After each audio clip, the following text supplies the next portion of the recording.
Guys, welcome to our YouTube channel maths आरकांत। आज हम अपने इस वीडियो में क्लास 12th एनसीईआरटी के चैप्टर 1 रिलेशन एंड फंक्शन की मिसलेनियस एक्सरसाइज के क्वेश्चन नंबर 6 से स्टार्ट करेंगे। Question number 6 is give example of two functions f from n to z, मतलब set of natural number to set of integer, and g is a set of z to z, मतलब set of integer to integer. आपका function ये है such that कि Gauff injective हो but g आपका injective नहीं हो, नॉट इंजेक्टिव, मतलब गॉफ फंक्शन आपका 1 1 होना चाहिए बट जी 1 1 नहीं होना चाहिए। आपको ऐसे अपने एफ और जी के एग्जाम्पल अपने क्रिएट करने बनाने हैं देने हैं। तो अगर गाइज ऐसे एग्जाम्पल्स आप खुद से बनाने के लिए ट्राई कीजिए। मैं वन एग्जाम्पल मैं देता हूं और कोशिश कीजिए कि आप ये एग्जाम्पल खुद से क्रिएट कर सकें। हमने पूरा चैप्टर हम कंप्लीट कर चुके हैं। जब पूरा चैप्टर कंप्लीट हो गया तो अब आपको ये सारी चीजें खुद से आनी चाहिए। ऐसे ऐसे एग्जाम्पल खुद से बनाने आने चाहिए कि आपसे कुछ भी पूछ ले आप एग्जाम्पल बना सकें। मतलब जी हो 1 1 हो, एक वन फंक्शन हो, दूसरा ना हो, एक 1 1 हो, ऑन टू ना हो, ऐसे सब एग्जाम्पल्स आपको आने चाहिए। तो आइए देखते हैं, इसका एक एग्जाम्पल मैं देता हूं। और गाइज, अगर आप हमारे न्यू यूजर्स हैं तो आप अपने चैनल को सब्सक्राइब करें और अगर आपको वीडियो अच्छी लगे तो आप इसे लाइक करें। सॉल्यूशन इसका देखते हैं और गिव एग्जाम। अब आपको एग्जांपल देना था। अब देखिए हम कैसे फंक्शन अपने लेके चलते हैं। मैं एक फंक्शन ले लेता हूं और डिफाइन करता हूं एक फंक्शन अपना f from where to set of natural number to integer as f of x is equals to square root of x। हमने ही ले लिया।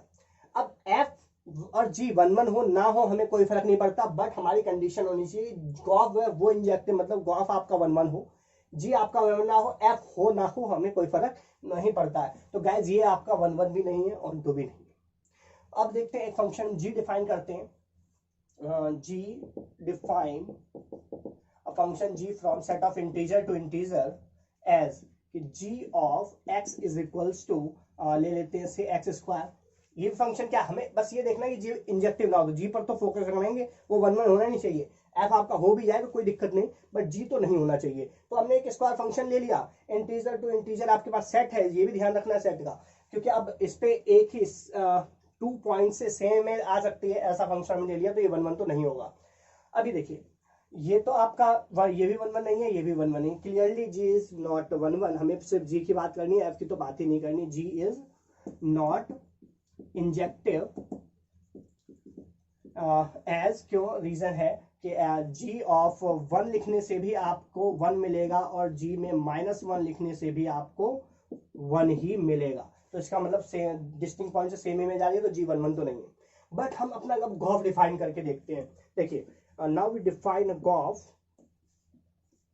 क्या होगा, f की domain set of natural number to g की कोडोमेन सेट ऑफ इंटीजर। तो आपका ये फंक्शन यहां से यहां तक आएगा।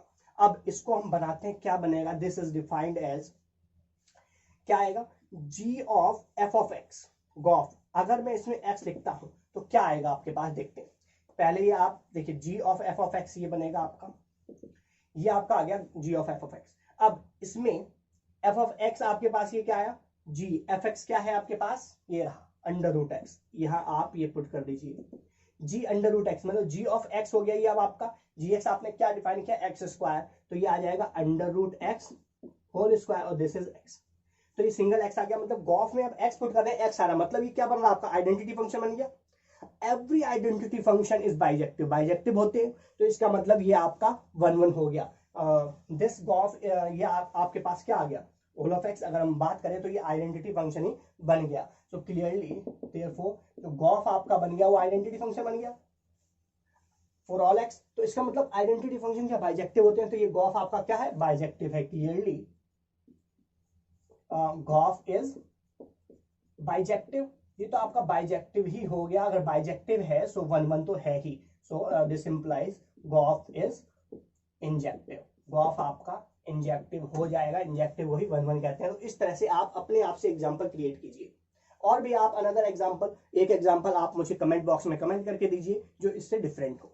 इस टाइप से एक एग्जांपल आपको ये बुक में हिंट में दे रखा है, आप वो भी एग्जांपल ले सकते हैं, लेकिन हम अपने से क्रिएट करें जो बहुत इजी बन जाए। ऐसा हमने सिंपल सा लिया है कि जो 1 1 ना हो, ऑन टू ना हो, तो हमने नेचुरल, ये सेट ऑफ नेचुरल नंबर है। अगर मैं ये ऑन टू नहीं है, क्लियरली देखिए 1 1 भी नहीं है, क्योंकि मैं 1 लूंगा तो आपके पास क्या आएगा, 1 आ जाएगा।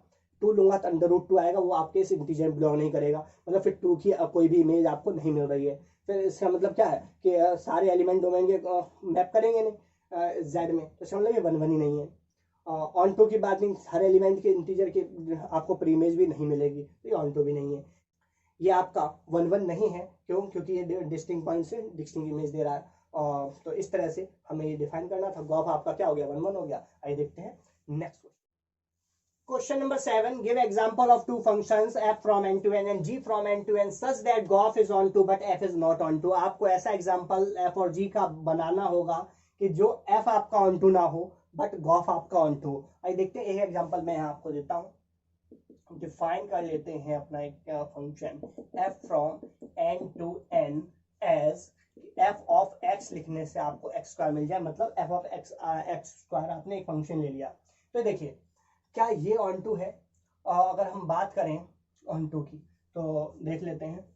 ये आपके पास है set of natural number to natural number, आपने डिफाइन कर लिया एक function f 1 2 3 4 5 and so on. ये आपके एलिमेंट होंगे 1 2 3 4 5 6 7 एंड सो ऑन। ये आपके पास फंक्शन आपने लिख लिया, नेचुरल नंबर है, इनफाइनाइट होंगे। तो देखिए आप 2 के कॉरेस्पॉन्डिंग में देखता हूँ। 1 से आपके पास क्या आएगा, 1 आपने पुट किया 1 आएगा, 2 आपने पुट किया 4 आएगा, 3 आपने पुट किया 9 आएगा एंड सो ऑन। ठीक है, तो इस तरह से आएंगे। तो अब देखिए 2 के कॉरेस्पॉन्डिंग आपको कोई भी प्री इमेज नहीं मिल रही है, 2 के कॉरेस्पॉन्डिंग आपको प्री इमेज नहीं मिल रही है, तो इसका मतलब ये फंक्शन ऑन टू नहीं है। तो क्लियरली फ्रॉम दिस मैपिंग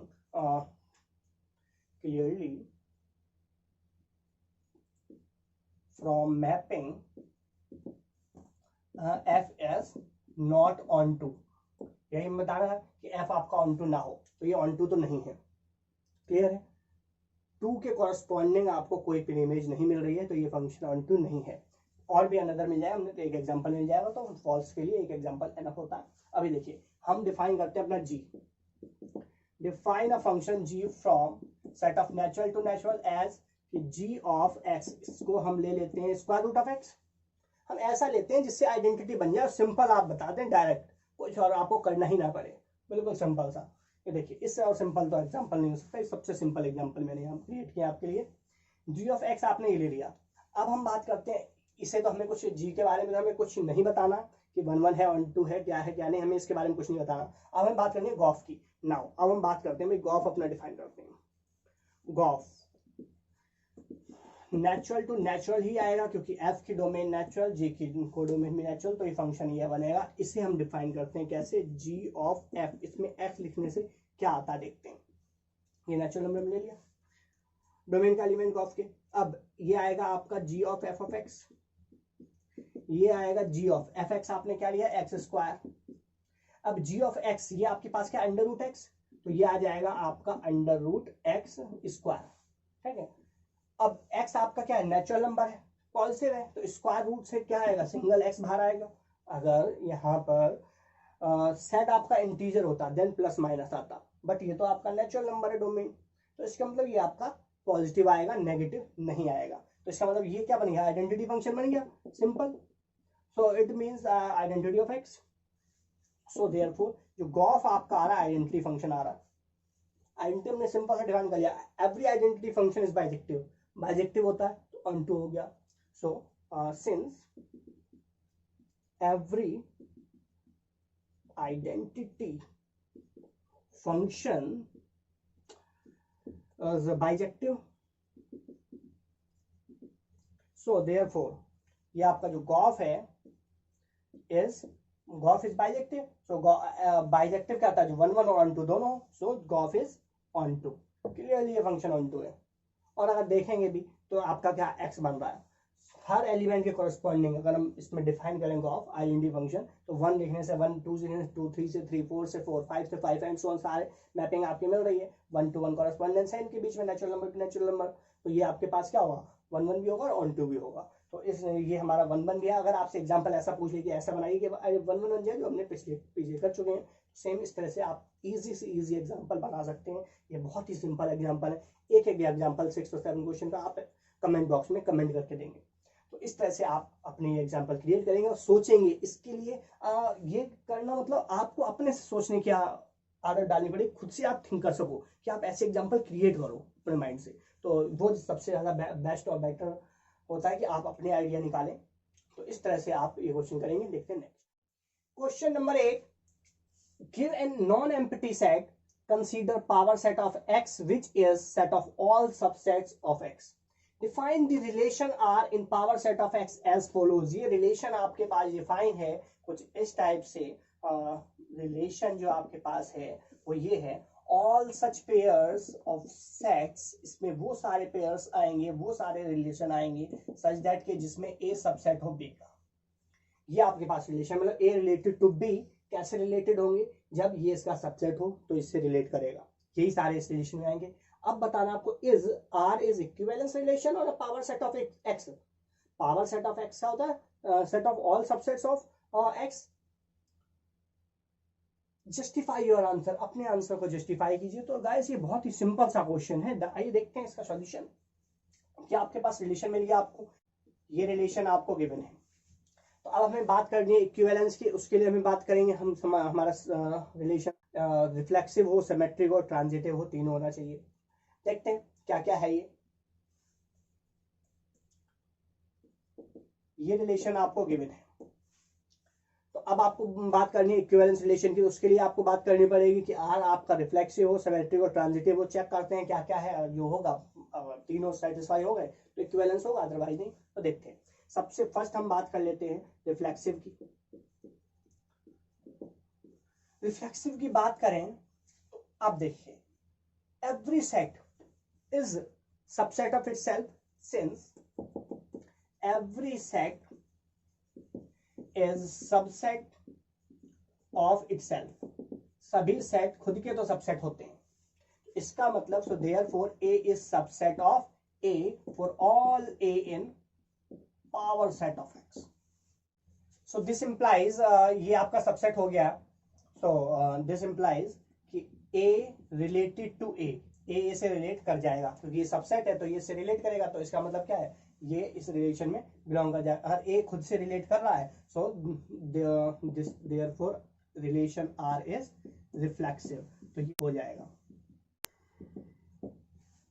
अब हम बात करते हैं सेकंड सिमेट्रिक की। देखते हैं सिमेट्रिक होता है या नहीं।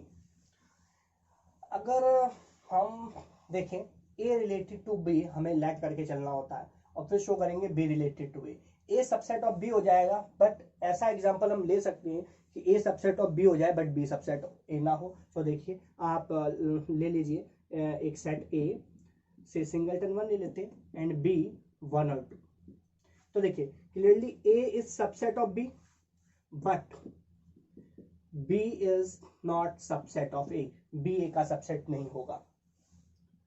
ए सबसेट है बी का क्योंकि 1 इसमें है बट 2 इसमें है, बट 2 ए में नहीं है। तो इसका मतलब ये सबसेट नहीं है ए का। So therefore R is not symmetric. R is not symmetric. Symmetric नहीं है तो ये इक्विवेलेंस रिलेशन तो नहीं है। क्लियर सी बात है, सिमेट्रिक नहीं है, इक्विवेलेंस नहीं है। आप यहीं पर स्टॉप कर सकते हैं, कह सकते हैं R is not equivalence relation. एक कंडीशन अगर फेल हो जाए तो इक्विवेलेंस तो नहीं होगा।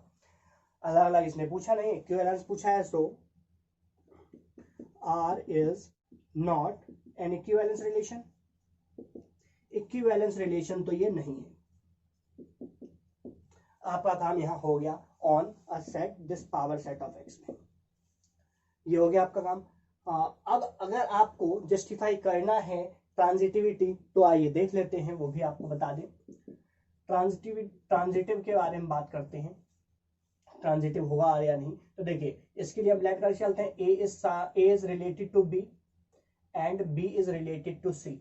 हमें शो करना होगा ए रिलेटेड टू सी हो। सो अगर ऐसा है तो then A is subset of B हो जाएगा and B is subset of C हो जाएगा। तो clearly this implies A is subset of C. A B का सबसेट, बी सी का सबसेट, तो ए सी का सबसेट हो जाएगा। ये देखिए A is subset of B, ये इस सेट का subset, and B is subset of C. B C का subset, then A is also subset of C, A B C का सबसेट हो जाएगा। तो इस तरह से ए सबसेट ऑफ सी हो जाएगा। तो this implies A related to C हो गया, तो ये आपका क्या होगा, ट्रांजिटिव हो जाएगा। So therefore R is transitive. अगर आपका ये सिमेट्रिक ही नहीं है तो ट्रांजिटिव हो जाए, उससे हमें कोई फर्क नहीं पड़ेगा, ये आपका इक्विवेलेंस रिलेशन नहीं होगा। इसी स्टेप से आप ये क्वेश्चन करेंगे। देखते हैं next question. Question number 10, find the number of all onto functions from the set 1 to 3 to n to itself। मतलब आपके पास एक सेट ही दे रखा है, आपको सारे जितने पॉसिबल onto functions बन सकते हैं आपको बनाने हैं। तो देखते हैं कैसे बनेंगे। जैसे हमने 1 में बात की थी तो वो n फैक्टोरियल थे, सेम एज इट इज यहाँ भी वही होगा। डायरेक्ट आप n फैक्टोरियल करेंगे, इसका आंसर n फैक्टोरियल ही है। ये देखते हैं कैसे, एक एग्जाम्पल समझने की कोशिश करते हैं। ये n तक है, हम छोटे छोटे एग्जाम्पल पहले लेके चलते हैं। हम एक सेट लेते हैं, सबसे फर्स्ट सपोज 1 2 हमने ये एलिमेंट लिया, तो इसमें कितने पॉसिबल बनेंगे फंक्शंस। हम बनाते हैं 1 2 1 2, ऑल पॉसिबल फंक्शन बनाते हैं, कितने ऑन टू फंक्शन बन सकते हैं। तो देखिए फर्स्ट तो आप कर सकते हैं 1 से ये 1 मैप करेगा, 2 से 2 मैप करेगा। सेकेंड और देख लेते हैं और क्या बन सकता है, 1 2 1 2, इसमें ये एलिमेंट है, हो सकता है 1 2 से मैप कर जाए, 2 1 से मैप कर जाए, और इसके अलावा और कुछ नहीं बन सकता। तो all possible onto functions कितने बने, ये ऑन टू है, every element has pre image, इसमें भी यही है। तो कितने हैं 1 और 2, तो इसका मतलब ये क्या हो गया 1 इंटू 2, इट मीन्स ये हो गया आपका 2 फैक्टोरियल बन गया, 2 आ गया, 2 का मतलब 2 फैक्टोरियल। तो ये आपके पास कितने पॉसिबल मतलब 2 बने हैं, वो 2 है क्या। अब 1 to 2 ना करें, आप डायरेक्ट करें, कितने पॉसिबल है 2, तो यही आपका क्या है 2 इंटू आप इसे 1 लिख सकते हो, मतलब 2 फैक्टोरियल आप इसे लिख सकते हो। तो इस तरीके से ये आपका 2 फैक्टोरियल फॉर्म में आ जाएगा। परमोटेशन बनेंगी जितनी पॉसिबल बन जाए। तो वो देखिए हम एक सेट और ले लेते हैं 1 2 3, अगर इसमें 3 फैक्टोरियल बन गया तो हम इन जनरल अपना ये फॉर्मूला बना लेंगे। देखते हैं 3 फैक्टोरियल मतलब 6 ऐसे आप पॉसिबल पेयर्स आप बना सकते हैं, सेट के फॉर्म कर सकते हैं, देखते हैं बनेगा या नहीं। एक तो हम ले लेते हैं ये 1 2 3 1 2 3 मैप, देखते हैं क्या मैप करेगा यहाँ से। यहाँ देखिए 1 से 1 2 से 2 3 से 3, फर्स्ट ये एक फंक्शन में बना लिया, ऑन टू है, बिल्कुल है। सेकेंड हम ये ले लेते हैं 1 2 3 1 2 3, ठीक है। 1 मैप करा दीजिए 2 से, अब बचा 2 को 1 से और 3 को 3 से, इस तरह मैप करा दें। और ले लेते हैं, ये हो गए आपके 2 1 2 3 1 2 3। ये देखिए 1 को हमने इस बार 2 से करा दिया, इस बार 1 को करा दिया 3 से, 2 को 1 से और 3 को 2 से। एक पॉसिबिलिटी ये बन सकती है, एक ये बन गया।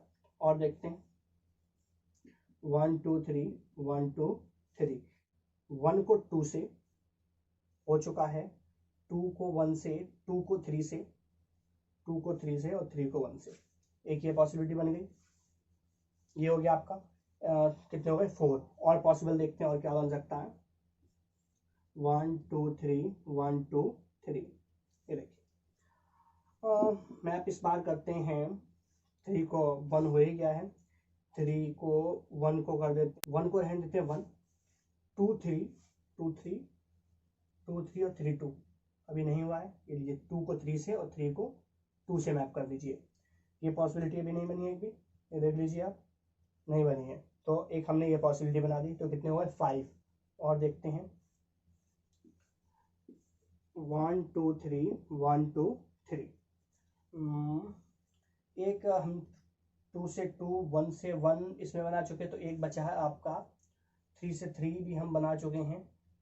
2 से 2 का एक बन सकता है, देखिए इस बार ये देखिए 2 से आप 2 को मैप कीजिए, 2 से 2 एक ये बन सकता है, 1 को 3 से और 3 को 1 से, एक पॉसिबिलिटी ये बन सकती है। इसके अलावा अब और कोई अरेंजमेंट आपके पास नहीं बचा है। तो ये आपके टोटल कितने हो गए 1 2 3 4 5 और 6, टोटल हो गए 6। तो ये परमुटेशन ही है, जैसे हम परमुटेशन काम करते हैं सेम ऐसे। तो ये आपके पास 6, तो ये 6 आपका क्या होता है टोटल नंबर परमुटेशन 6, ये टोटल नंबर ऑफ फंक्शंस आपके 6 बन चुके हैं। तो यही आपके पास क्या होता है 3 फैक्टर होता है, इसे आप लिख सकते हैं 6 को 3 इंटू 2 इंटू 1, तो ये 3 फैक्टोरियल हो गया। तो वैसे ही इसके अंदर सेट में कितने एलिमेंट है 3 एलिमेंट, देन 3 फैक्टोरियल। जब 2 एलिमेंट थे 2 फैक्टोरियल, तो जब n एलिमेंट है देन n फैक्टोरियल। तो इस तरह से आपके पास ये फंक्शन आ जाएंगे। सो सॉल्यूशन क्या होगा आपका, द नंबर ऑफ, ये आपका फॉर्मूला भी बन जाएगा, of all onto functions from the set 1 2 3 4 up to so on n to itself is n factorial। ये आपके पास फॉर्मूला बन जाएगा। इस तरह से आप ये वाला क्वेश्चन करेंगे और समझने के लिए आपके पास ये एग्जांपल है। इस एग्जांपल से आप समझेंगे, सारा 1 to 1 कॉरेस्पॉन्डेंस है, सारे ऑन टू फंक्शंस आपके हैं, जितने पॉसिबल बन सकते थे हमने बना लिए। तो इस तरह से आप ये क्वेश्चन करें। आइए देखते हैं next question number 11। Let S is a set containing A B C 3 elements contain कर रहा है, and T is a set containing 1 2 3। Find F inverse of the following functions. F is a function from S to T। ये इस set से S से T का एक F से T का फंक्शन आपको गिवन है, और फंक्शन वो ये गिवन है आपके पास 2। तो देखिए किस टाइप से गिवन है कि आपके पास जो मैपिंग है, फर्स्ट की हम बात कर लेते हैं। ये आपके पास जो फंक्शन है S सेट से, ये T सेट है, ये S है, A B C 3 एलिमेंट, इसमें 1 2 3 कंटेन कर रहे हैं। ये आपके पास फंक्शन है। देखिए A से आपका मैप करेगा 3, B से मैप कर रहा है 2, एंड C से मैपिंग है आपकी 1। ये आपके पास मैपिंग इस टाइप से फंक्शन ये आपके पास तरह डिफाइन किया हुआ है। अब आपको बोला फाइंड इट्स इनवर्स, इसका इनवर्स आपको फाइंड करना है। तो देखिए बिल्कुल सिंपल है, define F inverse is a function from T to S, ये बनेगा, मतलब जो उसकी डोमेन थे वो कोडोमेन है, वो डोमेन बन जाएगी। डिफाइंड एज F इनवर्स क्या आएगा, ये देखिए। अब T इसकी डोमेन में क्या है, ये रही इसकी डोमेन। अब 1 से आपके पास क्या आ रहा है, 1 से आपका मैप करेगा C, एंड 2 से B, एंड 3 से A। ये आपके पास मैपिंग आ जाएगी इस सेट की। F इनवर्स फर्स्ट के लिए डिफाइन कर लिया। सेम ऐसे, मतलब जो उसकी डोमेन के पॉइंट थे वो कोडोमेन के, क्या है, इनवर्टिबल तो है, देखिए हर ऑन टू है, 1 1 भी है, तो ये फंक्शन क्या है, बाइजेक्टिव है, तो ये इन्वर्टिबल होगा। इन्वर्टिबल वाला F इनवर्स एग्जिस्ट करेगा, तो ये आपका F इनवर्स बन जाएगा। सिमिलरली सेकंड भी आपके पास सेम एज इट इज, क्या है इसमें, ये S है, ये T है, S में इसमें एलिमेंट क्या है, A B C 1 2 3। ये क्या मैप कर रहा है, सेकंड में A से 2, A आपका 2 से मैप कर रहा है, B आपका 1 से मैप कर रहा है, C आपका 1 से मैप कर रहा है। तो ये देखिए ये आपका क्या है, 2 पॉइंट से एक ही इमेज आ रही है B और C से, और तो इसका मतलब, और जब हम बात करेंगे सेकेंड की इनवर्स की, तो आपके पास ये डोमेन होगा, ये कोडोमेन। तो ये फंक्शन जब आप बात करें इसकी, तो ये क्या है, वो आपका 3 की कोई प्री इमेज ही नहीं है, तो F आपका क्या है, ऑन टू ही नहीं है। So F is clearly F is not onto नहीं है, तो इन्वर्टिबल होगा ही नहीं। So it is not invertible, F is not invertible, ये आपका इन्वर्टिबल ही नहीं होगा। So therefore F inverse does not exist, ये एग्जिस्ट ही नहीं करेगा। हम F इनवर्स की बात कर ही नहीं पाएंगे, कोई F इनवर्स का नहीं निकाल पाएंगे। तो इस तरह से आप ये क्वेश्चन करेंगे। आइए देखते हैं next question number 15। Let A is a set -1 0 1 2 contains the elements, and B contains -4 2 0 2, and F and G are functions from set A to B. B functions defined by f of x equal to x square minus x. X belongs to A, and G of x equals to 2 into mod of x minus half minus 1. X belongs to A. R F and G equal, आपको ये function define करके दिए हुए हैं, पूछा है उसने क्या ये फंक्शन F और G दोनों इक्वल होंगे। जस्टिफाई योर आंसर, अपना आंसर जस्टिफाई कीजिए। अब देखिए गाइस, 2 फंक्शंस हमें दिखाने हैं यहाँ इक्वल हैं। अगर 2 फंक्शंस कब इक्वल होते हैं, जब वो सभी डोमेन के सभी पॉइंट्स पे इक्वल हो। 2 functions are said to be equal if they are equal all points of its domain. अगर वो डोमेन के सभी पॉइंट्स पर इक्वल हो जाए तभी 2 फंक्शंस इक्वल होते हैं। तो हमें यहाँ चेक करेंगे इक्वल, अगर हर एक पॉइंट पे डोमेन के इक्वल आ गए तो ये इक्वल होंगे, अदरवाइज नहीं होंगे। तो डोमेन यहाँ क्या, ए सेट में ये एलिमेंट है, मतलब हमें इन चारों एलिमेंट पर दोनों फंक्शंस की वैल्यू निकाल के देखनी होगी। अगर एक सेम आएगी तो ये इक्वल होंगे, अदरवाइज नहीं होंगे। आइए देखते हैं इसका सॉल्यूशन।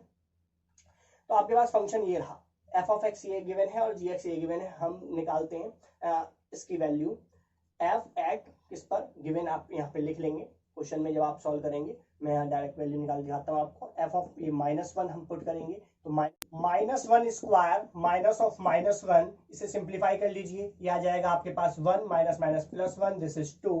अब हम जी पर भी बात कर लेते हैं, minus g at minus one पर क्या आएगा जी, ये देखिए two into g f x आपके पास ये है minus one minus half mod of minus one, simplify कीजिए इसे, this is to minus three by two हो जाएगा माइनस वन, ये आपकी एब्सोल्यूट वैल्यू क्या आएगी three by two, two into three by two positive हो जाएगा नेगेटिव का माइनस वन, क्योंकि एब्सोल्यूट वैल्यू है ये, टू से टू आपका कैंसिल हो जाएगा, three minus one is two, तो ये देखिए वैल्यू माइनस वन पर तो सेम आ गई। एफ एट जीरो पर बात कर लेते हैं, जीरो पर एफ जीरो पर क्या आएगा, zero square minus zero, this is zero. G zero पर बात कर लेते हैं, जी जीरो पर तो ये आएगा two into mod of zero minus half minus one, तो इसे सिंप्लीफाई कीजिए, two into zero minus half minus mod of minus half, mod of minus half आपका पॉजिटिव आ जाएगा बाहर, this is minus half, two से टू ये cancel हो गया आपका, ये बच गया one minus one, this is zero, तो ये जीरो पर भी सेम आ रही है। थर्ड पॉइंट वन पर बात करते हैं, तो एफ एट वन पर क्या आएगा,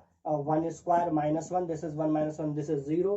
बात करते हैं जी एट वन पर, तो ये देखिए two mod of one minus half minus one, simplify कीजिए, ये आ जाएगा two into half, mod of half आएगा और उसके जब प्लस पॉजिटिव रहेगी उसकी एब्सोल्यूट वैल्यू हाफ आ जाएगी माइनस वन, टू से टू ये आपका कैंसिल, ये आ गया one minus one is zero. Last point two, तो एफ एट टू पर बात करते हैं, टू पर क्या आएगा आपका two square minus two, four minus two is two, and this is g at two पर बात कर लेते हैं, तो two into mod of two minus half minus one, तो ये आ जाएगा आपका two into three by two, positive रहेगा mod of positive three by two और माइनस वन, तो this is two three by two, absolute value positive है तो वैसे पॉजिटिव हो गया, ये माइनस वन, टू से टू आपका कैंसिल आउट, ये हो गया three minus one is two. ये देखिए ये माइनस वन पर सेम वैल्यू आ रही है, टू जीरो पर सेम वैल्यू आ रही है, वन पर भी सेम वैल्यू, टू पर भी सेम वैल्यू, मतलब डोमेन के हर एक पॉइंट पर सेम वैल्यू आ रही है। सो दिस इंप्लाइज कि f of a and g of a are equal for all a in its domain, domain के हर एक पॉइंट के लिए इक्वल है, so these functions are equal, so hence f equals to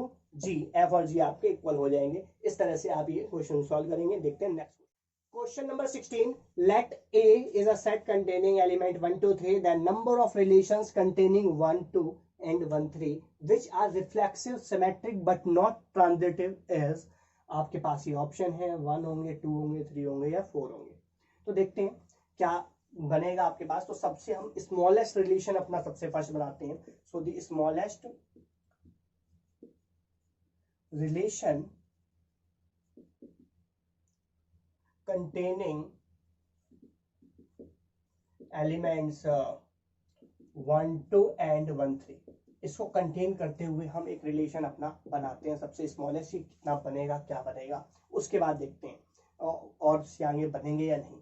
तो होना क्या चाहिए, रिफ्लेक्सिव सिमेट्रिक होना चाहिए। तो रिफ्लेक्सिव होने के लिए आपके पास क्या क्या एलिमेंट होने चाहिए इस रिलेशन में, 1 1 2 2 और 3 3, ये तीनों होना कंपलसरी होगा क्योंकि ये रिफ्लेक्सिव है। बात करें सिमेट्रिक की, सिमेट्रिक के लिए अब उसने बोला ये दोनों एलिमेंट तो आने चाहिए, तो भाई इनको तो हमें रखना ही पड़ेगा, तो ये एलिमेंट हमने रख लिए, इतना हमारा मिनिमम बना। लेकिन क्या ये सिमेट्रिक है, अभी 1 2 है तो 2 1 होना चाहिए, 2 1 बिल्कुल होना चाहिए तभी सिमेट्रिक हो पाएगा, तो 2 1 हमें लेना पड़ेगा।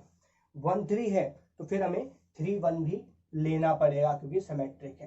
तो इससे ज़्यादा हमें लेने की अब जरूरत नहीं है क्योंकि ये क्या है, बात करेंगे ट्रांजिटिव की, तो ये आपके पास ट्रांजिटिव 1 इसमें तो है, 1 2 है, 2 1 है, 1 3 है, 3 1 1 1 भी है, लेकिन ये ट्रांजिटिव अब इसमें रह कौन कौन से एलिमेंट गए पहले तो हम वो बात कर लेते हैं। देखिए इसके अंदर आपका एलिमेंट अभी बचा हुआ है जो we are left the element 2 3 और 3 2, बस ये एलिमेंट एक बचा हुआ है। अगर मैंने ये एलिमेंट ले लिया तो ये देखिए अगर मैं 2 3 ले लेता हूँ तो आपके पास क्या आएगा, 1 2 है, 2 3 है तो 1 3 है, तो ये ट्रांजिटिव हो जाएगा। लेकिन हमें शो करना है ये ट्रांजिटिव ना हो, तो ट्रांजिटिव ना हो तो इसका मतलब हम ये एलिमेंट फिर ना लें। अगर एक ले लिया सिमेट्रिक के लिए हमें दूसरा लेना पड़ेगा, तो इसलिए हम ये लेंगे ही नहीं। तो अब इसका मतलब और यही एलिमेंट बचे थे, और ये ले लेंगे पूरा यूनिवर्सल बन जाएगा सेट आपका, तो हम फिर ये रिलेशन लेंगे नहीं, यूनिवर्सल रिलेशन अपना नहीं बनाएंगे। तो ये सबसे स्मॉलेस्ट बस एक ही ये सेट बनेगा और कोई नहीं। तो आपके पास ऑप्शन आपका क्या हो जाएगा, ए आपका करेक्ट ऑप्शन हो जाएगा। देखते 17 question. Let A is a set containing 1 2 3, same set है। The number of equivalence relation containing 1 1 2, ये आपके पास एक एलिमेंट है जो उस रिलेशन में कंटेन करे, तो ऐसे कितने आप इक्विवेलेंस रिलेशन बना सकते हैं। तो देखते हैं, पहले सबसे स्मॉलेस्ट अपना हम रिलेशन बनाते हैं जो ये एलिमेंट कंटेन करेगा। तो स्मॉलेस्ट रिलेशन क्या होगा, ये आपका सबसे फर्स्ट क्या है, स्मॉलेस्ट है, शॉर्ट में लिख रहा हूँ स्मॉलेस्ट है। तो अब स्मॉलेस्ट एलिमेंट है तो ये इक्विवेलेंस, इसका मतलब ये आपका रिफ्लेक्सिव, सिमेट्रिक, ट्रांजिटिव तीनों होना चाहिए। तो देख लेते हैं, सबसे पहले हम एलिमेंट लेते हैं 1 1 2 2 और ये 3 3, तो इसका मतलब ये रिफ्लेक्सिव हो गया। अब ये एलिमेंट तो कंटेन करना ही चाहिए, तो 1 2 भाई कंटेन करना चाहिए, तो हमने कंटेन करा लिया। लेकिन अगर 1 और 2 है तो इसका मतलब 2 1 भी होना चाहिए, नहीं तो ये सिमेट्रिक नहीं हो पाएगा। सिमेट्रिक होने के लिए हमें 2 1 इसमें लेना पड़ेगा, ये हमने ले लिया। तो अब और किसी की हमें बात नहीं है, देखिए ये आपका बन गया। तो अब बात करें ट्रांजिटिव, 1 2 है, 2 1 है, तो 1 1 भी है इसके अंदर, तो ये ट्रांजिटिव भी है। ए बी बी सी और ए सी है इसके अंदर, ये ट्रांजिटिव भी है। तो इसका मतलब ये रिफ्लेक्सिव है, सिमेट्रिक और ट्रांजिटिव है, तो एक रिलेशन आपका ये बन चुका है। और कोई बन सकता है, देखते हैं। से R1 इसे बोल दीजिए, नेक्स्ट R2 अगर बनेगा तो देख लेंगे, क्योंकि इक्विवेलेंस है। तो मिनिमम तो आपके पास ये है, तो ये तो आपको रखना ही पड़ेगा, मतलब R1 तो ये रखना ही पड़ेगा। इसके बाद अगर और कोई एलिमेंट बचते हैं तो हम देखेंगे, तो ये आपको रखना पड़ेगा। अब आपके पास एलिमेंट बचे कौन कौन से, तो we are left with elements, कौन कौन से बचेंगे, 1 2 है आ गया आपके पास, 1 3 3 1, एक ये 2 3 और 3 2, बस ये एलिमेंट, ये 4 एलिमेंट्स हैं जो आपके पास अभी बचे हुए हैं, इनको आप यहाँ लिख सकते हैं। देख लेते हैं, अगर सपोज मैंने एक एलिमेंट इसमें बढ़ा लिया, 1 3 ले लिया, तो सिमेट्रिक है, तो इसका मतलब ये 3 1 भी इसमें आना पड़ेगा। नेक्स्ट और अगर अब क्या ये ट्रांजिटिव होगा, देख लेते हैं। आपके पास ये है 1 3 है, 3 1 1 है, 1 3 है, 3 1 है, तो 1 3 बिल्कुल है। और देख लेते 1 है, 1 3 है, 2 3 इसमें नहीं है। देखिए 1 2 है आपके पास, 1 3 है, तो इसका मतलब 2 3 इसके अंदर होना चाहिए। अगर नहीं होगा तो फिर ट्रांजिटिव नहीं हो पाएगा, ट्रांजिटिव नहीं हुआ तो इसका मतलब ये आपका इक्विवेलेंस नहीं, इक्विवेलेंस हमें चाहिए। तो इसका मतलब अब हमें आपके पास ये 2 1 है, 1 3 है, तो इसका मतलब आपका 2 3 भी होना चाहिए। तो आपको अब यहाँ एक 2 3 लेना पड़ेगा। अब अगर आपने 2 3 लिया तो सिमेट्रिक होने के लिए आपको 3 2 भी लेना पड़ेगा, तो ये आपके पास आ गया 3 2 भी। अब आपके पास कोई एलिमेंट बचे ही नहीं, सारे के सारे आ गए, मतलब ये यूनिवर्सल रिलेशन आ गया। तो ये आपके पास क्या आ गया, यूनिवर्सल रिलेशन ये आपके पास हो जाएगा। तो इसका मतलब है कि अब और कोई एलिमेंट बचे नहीं, तो अब आप और कोई सेट नहीं बना सकते, और कोई रिलेशन के सेट आप नहीं बनाएंगे। तो ये कितने आपके पास इक्विवेलेंस रिलेशन बनेंगे जिसमें ये एलिमेंट कंटेन करेगा, कितने, 1 और 2, तो ये आपके पास 2 बनेंगे। तो बी आपका करेक्ट ऑप्शन होगा। इस तरह से आप ये क्वेश्चन करेंगे। Question number 18. Well, let f is a function from R to R be a signum function defined as this. Signum function आपका ये होता है f of x equal to 1 if x positive, 0 if x 0 and -1 if x negative. And g is a function from R to R be greatest integer function. g आपके पास greatest integer function दिया हुआ है, ये greatest integer function है। इसका मतलब होता है greatest integer less than or equals to x. x के less और उसमें सबसे बड़ा greatest integer हमें ढूंढना होता है। Then does fog and golf coincide in this interval of 0 to open and close to 1. तो ये आपके पास हाफ ओपन हाफ क्लोज ये दे रखा है। तो इस इंटरवल में हमें बताना है कि ये कोइंसाइड करेंगे। कोइंसाइड मतलब ये सेम हो इस इंटरवल में। तो इसका मतलब क्या है, सेम कोइंसाइड का कि हर एक पॉइंट पर ये सेम हो। तो देखते हैं कोइंसाइड करेगा या नहीं। तो सबसे फर्स्ट तो हम ये अपना डिफाइन करते हैं, ग्रेटेस्ट इंटीजर क्या होता है वो तो ऑलरेडी नंबरिंग में डिफाइन है। तो g ऑफ x आपके पास है ग्रेटेस्ट इंटीजर फंक्शन। हम बात करेंगे इस इंटरवल में। So let x in this interval, then this greatest integer की आपकी वैल्यू आएगी हम 1 पर बात करें तो दिस 1 पर तो ये 1 आएगा और ग्रेटेस्ट इंटीजर इसकी वैल्यू 1 होती है। कब? If x equals to 1। Otherwise क्या होगी इसकी वैल्यू?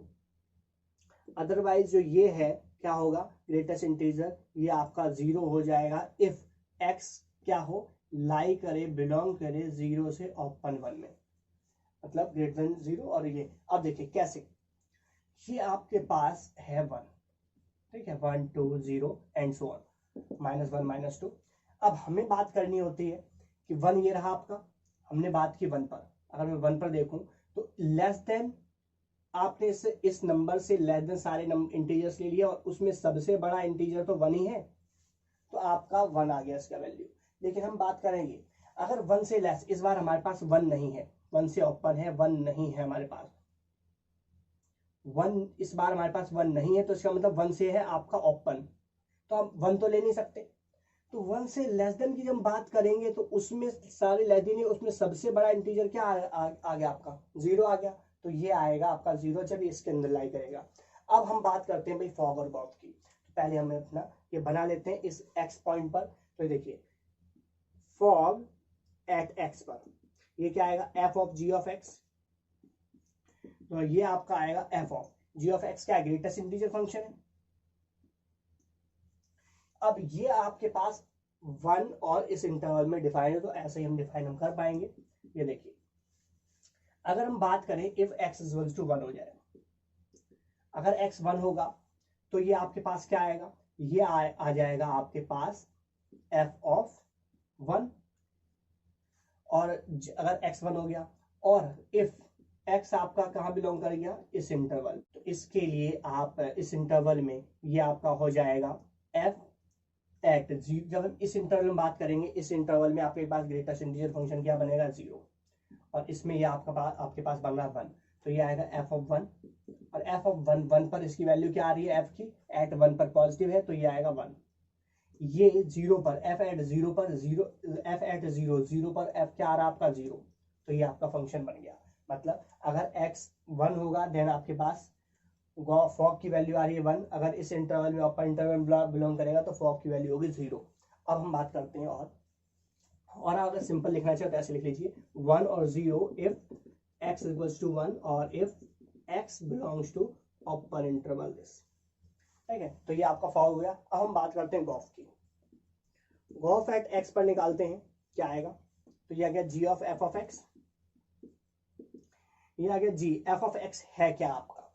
हम बात करें f ऑफ x, x आपका इस इंटरवल में लाई कर रहा है, तो इसका मतलब पॉजिटिव है। जब ये पॉजिटिव है तो f ऑफ x पॉजिटिव पर क्या है आपके पास? 1, तो ये है आ जाएगा आपका 1। और g एट 1 पर क्या आएगा? ग्रेटेस्ट इंटीजर ऑफ 1, इसकी वैल्यू होती है 1। तो इस तरह से अब आपके पास देखिए ये आ गया, ये आ गया इस डोमेन के अंदर। अब ये आपके पास, ये देखिए इस इंटरवल की बात करें, इस इंटरवल पर, so since fog of x is 0 if x belongs to this interval। Open interval इसमें बिलोंग कर रही है, तो फॉग आपके पास 0 आ रहा है, फॉग की वैल्यू 0 आ रही है। 0 आ रही है कब? जब इस इंटरवल में लाई कर रहा है।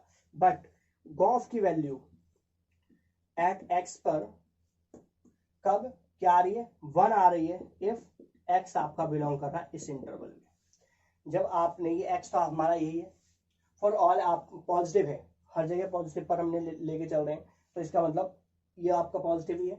इस इंटरवल में जब ये 1 आ रहा है तो ये भी आपका 1 आना चाहिए था। अगर ऐसा होता इस हमें हर पॉइंट पर, तो आपके पास एक पॉइंट तो ऐसा मिल गया ना, इस पूरे इंटरवल में ही ये डिफरेंस आ रहा है, ये 0 और ये 1, तो इसका मतलब ये हर जगह इक्वल कहाँ हो सकते हैं? नहीं होंगे। So they are not equal. So hence आप कह देंगे कि fog and gof do not coincide, तो ये कोइंसाइड नहीं करेंगे इन दिस इंटरवल, ठीक है। तो इस तरह से आप ये क्वेश्चन हैंडल करेंगे। तो गाइस इसी के साथ हमारी ये वीडियो समाप्त होती है। अगर आपको ये वीडियो पसंद आए तो आप इसे लाइक करें, अपने दोस्तों के साथ शेयर करें और कमेंट बॉक्स में कमेंट करके बताएं कि आपको ये वीडियो कैसी लगी। अगर गाइस आपने अभी तक अपने इस चैनल को सब्सक्राइब नहीं किया तो आप इसे सब्सक्राइब करें और हमारी वीडियो सबसे पहले देखने के लिए बेल आइकन प्रेस करें। जय हिंद, जय भारत।